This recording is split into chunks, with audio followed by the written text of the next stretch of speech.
Observez bien cette fumée épaisse et âcre qui, à l'instant même où je vous parle, s'élève au-dessus des ruines d'un Moyen-Orient sacrifié sur l'autel de l'hégémonie. Prêtez une oreille attentive à la rhétorique du désespoir qui émane des bureaux feutrés de Washington et qui trouve un écho servile dans certains cercles de pouvoir à Paris ou à Bruxelles.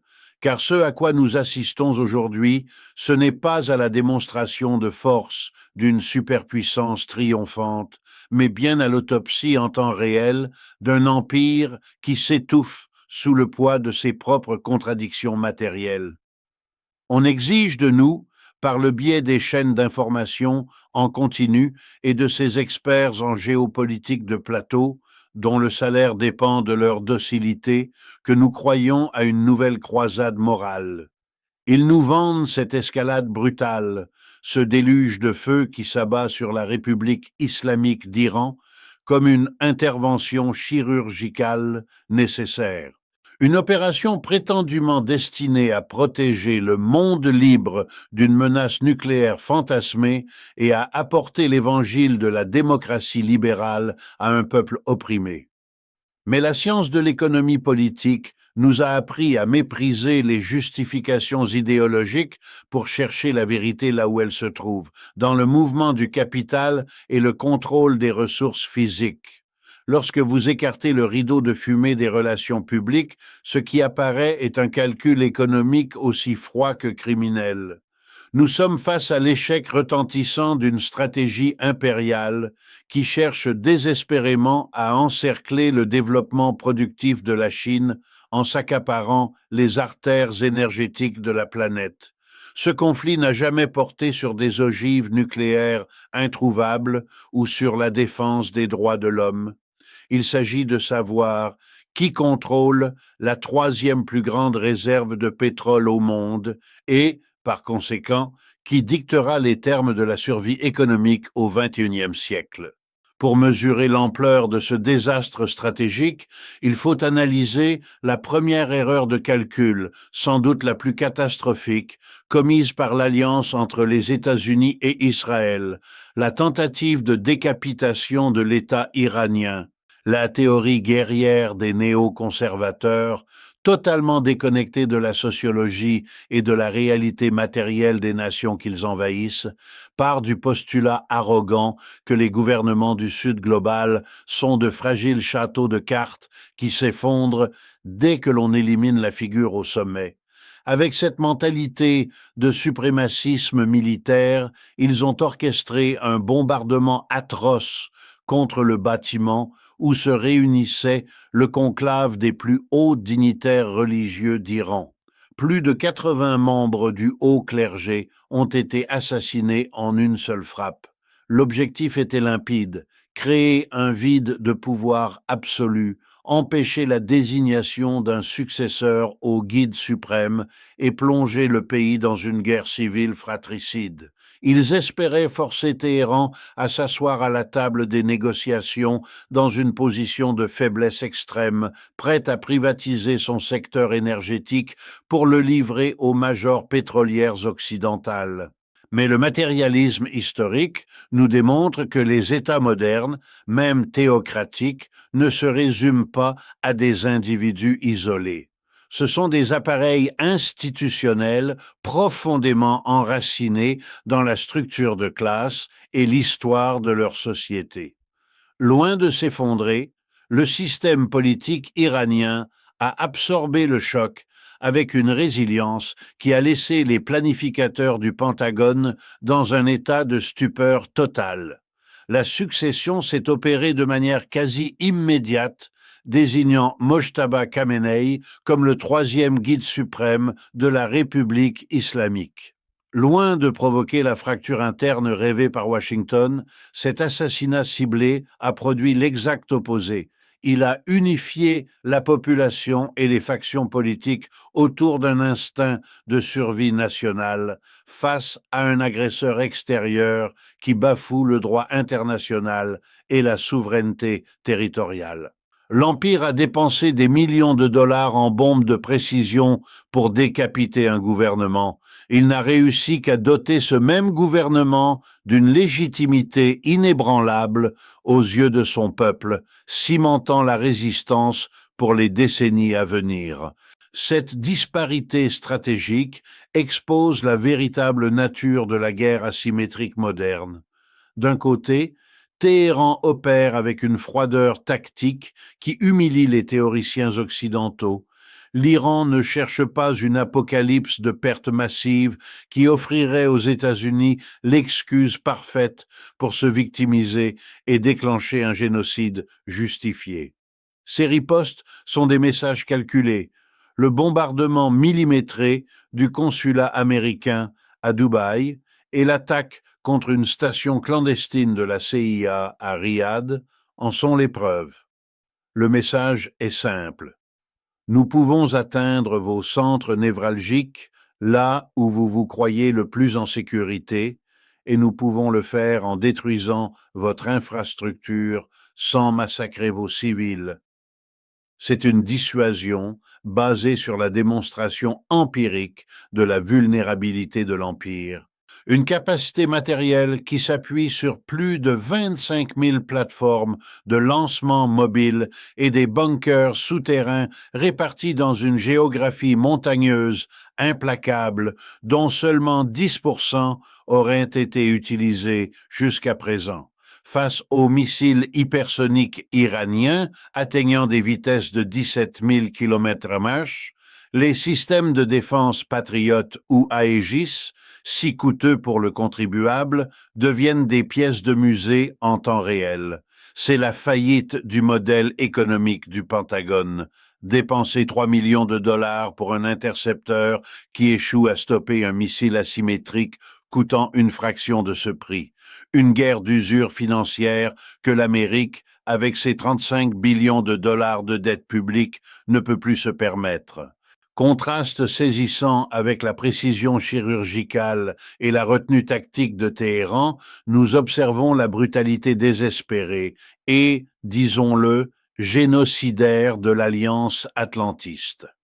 Se voyant incapable de neutraliser les bases de lancement souterraines ou d'intercepter ces essaims de missiles hypersoniques, les États-Unis et Israël ont basculé dans la tactique la plus ancienne et la plus lâche du colonialisme, le châtiment collectif contre les infrastructures civiles et les populations innocentes. Dans une fureur impuissante, ils ont frappé l'aéroport international de Mehrabad à Téhéran, pulvérisant des avions de ligne civile dans une tentative pathétique de paralyser l'économie nationale.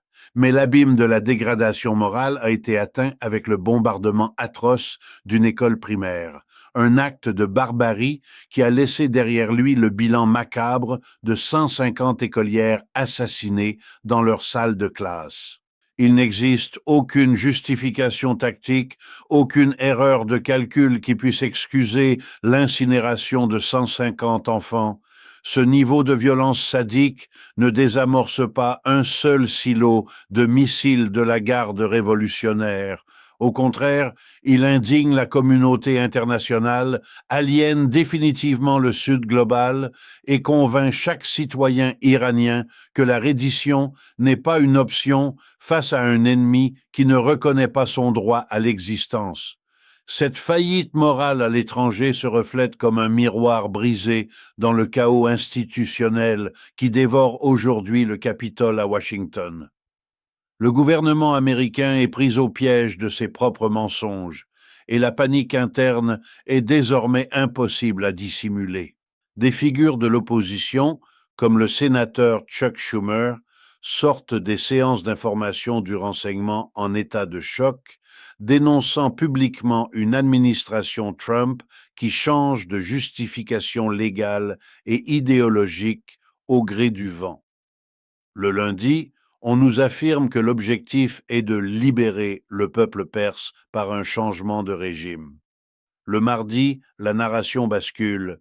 Il s'agirait de détruire des armes nucléaires clandestines, ressuscitant le spectre usé des armes de destruction massive de l'Irak de 2003. Le mercredi, on blâme la prolifération des missiles balistiques et le jeudi, on tente de laver le crime sous le terme juridique de attaque préventive. Cette schizophrénie communicationnelle est la preuve clinique d'une absence totale de stratégie. Ils ont frappé le nid de frelons le plus vaste et le mieux armé d'Eurasie sans avoir la moindre idée de la manière de contrôler l'essaim, opérant sous la foi messianique que la force brute aérienne résoudrait un problème géopolitique structurel. Pendant que le Pentagone brûle des milliards de dollars dans les cieux du Moyen-Orient, la facture de ses aventures belliqueuses précédentes arrive à échéance en Europe de l'Est. L'économie physique du complexe militaro-industriel américain a atteint sa limite de capacité installée. C'est un fait que Donald Trump tente de masquer par sa fanfaronnade habituelle. Dans ses récents meetings, il se vante d'un arsenal illimité, tout en accusant, dans la même respiration, l'administration précédente d'avoir vidé les stocks stratégiques en offrant des systèmes de pointe à Volodymyr Zelensky. La réalité matérielle des usines de Pennsylvanie ou du Texas n'obéit pas au discours politique. On ne peut pas imprimer des missiles de croisière comme la Réserve fédérale imprime des dollars fiduciaires. Ce tarissement des stocks expose une vulnérabilité stratégique monumentale que la Russie observe avec une satisfaction silencieuse. Alors que l'attention politique, la logistique satellitaire et le flux d'armement lourd des États-Unis s'embourbent exclusivement dans la protection d'Israël et la survie face à l'usure iranienne, un vide logistique insalvable se crée sur le front européen. La machine militaire russe, qui a déjà pivoté vers une économie de guerre totale et souveraine, profite de cette pénurie de fournitures pour avancer sans opposition matérielle significative en Ukraine. L'ironie de cette surextension impériale atteint des sommets de comédie noire quand on voit un Zelensky désespéré s'offrir pour aider les États-Unis. Le président d'une nation en ruine, qui survit exclusivement grâce à la charité financière de Washington, propose de partager son expérience pour apprendre à l'Empire comment intercepter des drones de bas coût. Cette scène illustre à la perfection l'effondrement de la dissuasion militaire occidentale à l'échelle globale. Et pour aggraver cet isolement, la prétendue coalition occidentale se fracture à une vitesse alarmante, mettant à nu les contradictions de classe et les intérêts nationaux divergents au sein même du continent européen. Regardez le contraste diplomatique honteux qui se joue sous nos yeux. D'un côté, nous avons une Giorgia Meloni en Italie, opérant comme la porte-parole obéissante de l'atlantisme, exigeant de l'Iran qu'il cesse ses représailles tout en gardant un silence sépulcre sur l'assassinat du guide suprême ou le massacre des 150 écolières. C'est la soumission idéologique d'une bourgeoisie européenne décadente, prête à tolérer n'importe quel crime de guerre pourvu qu'il soit perpétré par le parrain de l'OTAN. Cependant, cette hypocrisie place les dirigeants européens dans une position intenable face à leur propre classe travailleuse qui descendent par centaines de milliers dans les rues de Paris, de Rome et de Madrid pour répudier ce génocide et cette marche forcée vers une guerre qui n'est pas la leur. Mais la fissure réelle, celle qui terrifie véritablement Washington, s'est ouverte dans la péninsule ibérique. Le gouvernement espagnol a rompu les rangs avec une fermeté historique. Madrid a non seulement refusé de soutenir les agressions, mais a strictement interdit que les bases de Rota et de Moran soient utilisées comme plateforme logistique pour attaquer l'Iran. L'Espagne a compris qu'entraîner l'Europe dans un conflit qui ferait exploser le prix de l'énergie est un acte de trahison nationale. La réponse de Donald Trump, le chantage pur et simple. menacé d'un embargo commercial total, un allié de l'OTAN, parce qu'il refuse d'être complice d'une guerre illégale. C'est la diplomatie du gangster, le symptôme d'une puissance qui n'a plus que la menace pour convaincre. Face à cette incapacité à briser l'Iran depuis les airs, l'Empire s'enfonce dans un abîme encore plus profond. Washington tente désormais de financer des mercenaires et des milices extrémistes dans la région pour déclencher une guerre civile terrestre, espérant que les peuples du Moyen-Orient s'entretueront pour faire le sale boulot que le Pentagone ne peut plus accomplir. Ils cherchent à répliquer les tragédies du passé, mais ils oublient que le centre de gravité du monde a basculé. La République populaire de Chine, locomotive industrielle de la planète, a élevé la voix. Pékin ne le fait pas par altruisme, mais parce que sa survie dépend du flux ininterrompu d'hydrocarbures venant de son allié stratégique iranien. L'Iran n'est pas seulement un point sur une carte, c'est le gardien de la troisième réserve mondiale de pétrole. La logique du capital financier qui gouverne Wall Street est d'une brutalité transparente. Celui qui contrôle les vannes de l'énergie au Moyen-Orient détient le droit de vie ou de mort sur les économies asiatiques émergentes. Les États-Unis savent qu'ils ont perdu la course technologique des véhicules électriques à la 5G. Leur seule option, leur ultime coup d'échiquier, est d'utiliser leurs machines de guerre pour asphyxier les routes énergétiques de la Chine. Les discours sur la démocratie ou la menace nucléaire ne sont que des façades pour la consommation télévisuelle.